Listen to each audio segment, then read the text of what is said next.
다시 한번 말씀드리지만 이재명 대선 후보가 대선 바로 전날에 가짜 뉴스를 475만 명에게 뿌렸어요. 이 희대의 대선 공작 사건에는 검찰, 법무부 장관이 가담했다는 거예요.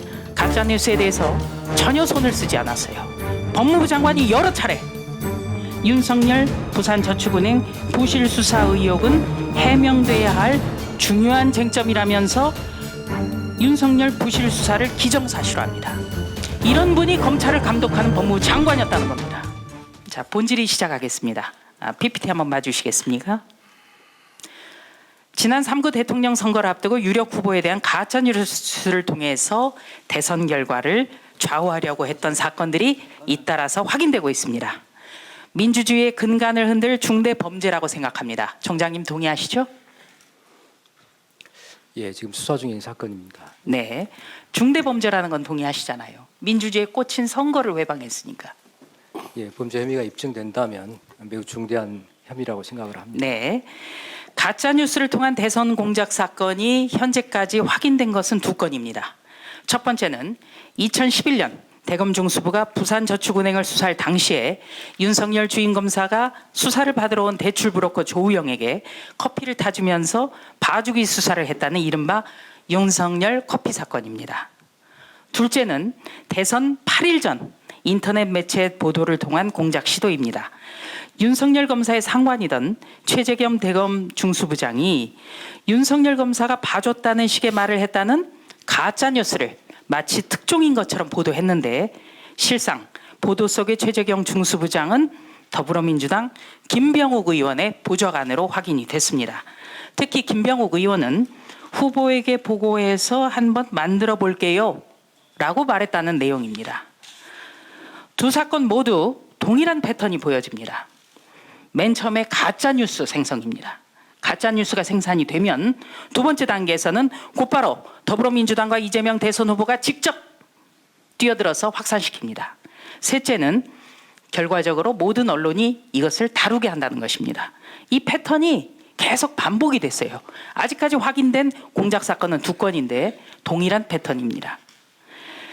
그래서 더불어민주당 전체 그리고 대선 후보가 사전 조율을 하고 사전 교감을 했다는 가능성이 높다고 생각할 수밖에 없는 겁니다. 총장님 동의하시죠? 철저히 수사하도록 하겠습니다. 네. 앞서 밝혀진 윤석열 커피 가짜 뉴스는 이재명 대선 후보가 대선 바로 전날에 475만 명에게 공식 선거운동 문자 메시지를 발송했습니다. 이재명 대선 후보의 직접 관여 정황 수사해야겠죠? 여러 의혹에 대해서는 의혹이 깔끔하게 정리될 수 있도록 충분히 수사하겠습니다.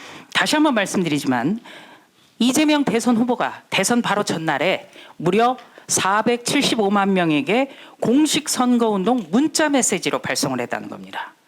대선 후보가 가짜 뉴스를 475만 명에게 뿌렸어요. 그리고 이것을 국고 보조금으로 나중에 보전까지 받았다는 것. 여러 가지 문제점이 많습니다. 그리고 또 한 가지, 이 희대의 대선 공작 사건에는 검찰, 법무부 장관이 가담했다는 거예요. 검찰이 정치적 중립성을 잃었다 저는 그렇게 생각합니다. 가짜 뉴스에 대해서 전혀 손을 쓰지 않았어요. 그리고 검찰을 감독하는 법무부 장관이 직접 참여를 한 겁니다. 부산저축은행 사건 그 봐주기 의혹 이 사건의 경우에 대선을 앞두고 국정감사 그러니까 2021년 10월에 윤호중 원내대표, 송영길 대표가 참여를 해요. 부산저축은행 대출 책임자가 윤석열 이런 주장을 펴는 겁니다. 그랬더니 검찰총장이 재수사를 전명을 합니다. 물론 이 사건을 알아보니까 전혀 사실이 아니라는 것은 이번 국감에서 밝혀졌습니다만 검찰총장이 마치 뭔가 있는 듯이 재수하겠다고 한 거예요. 거기에 법무부 장관이 여러 차례 윤석열 부산저축은행 부실 수사 의혹은 해명돼야 할 중요한 쟁점이라면서 윤석열 부실 수사를 기정사실화합니다. 이런 것이 전혀 걸러지지 않고 계속 자행이 된 거예요. 이런 분이 검찰을 감독하는 법무부 장관이었다는 겁니다. 더불어민주당 윤호중 당시 원내대표, 송영길 전 대표, 당시 법무장관 수사 대상이어야겠죠? 수사해야겠죠? 여러 의혹 사항들을 살펴보고 있습니다. 이거는 반드시 수사하셔야 됩니다. 이거는 수사하지 않는다면 검찰의 오점으로 남을 거예요. 이런 가짜 뉴스를 통한 공작 사건이 벌어지고 있는데도 검찰총장도 마치 재수사를 하겠다고 거들고 법무부 장관이 여러 차례 얘기했습니다. 자, 추가로 밝혀진 최재경 발언은 화천대유 특위위원장을 맡고 있던 김병욱 의원, 특위 상황시장을 맡고 있던 김병욱 의원 보좌관이 주요 인물입니다. 더불어민주당 보좌관이 직접 가담했고 국회의원이 연루된 의혹입니다. 그렇다면 당 지도부, 선거 캠프가 모두 개입한 것은 아닌지, 최소한 조작 사건을 알고 있었는지 정확하게 이것도 규명이 돼야겠지요? 예, 여러 의혹 사항에 대해 충분히 규명하도록 하겠습니다. 네. 승인하고 지시한 것이 누구였는지 철저히 규명돼야겠죠? 네, 그렇습니다.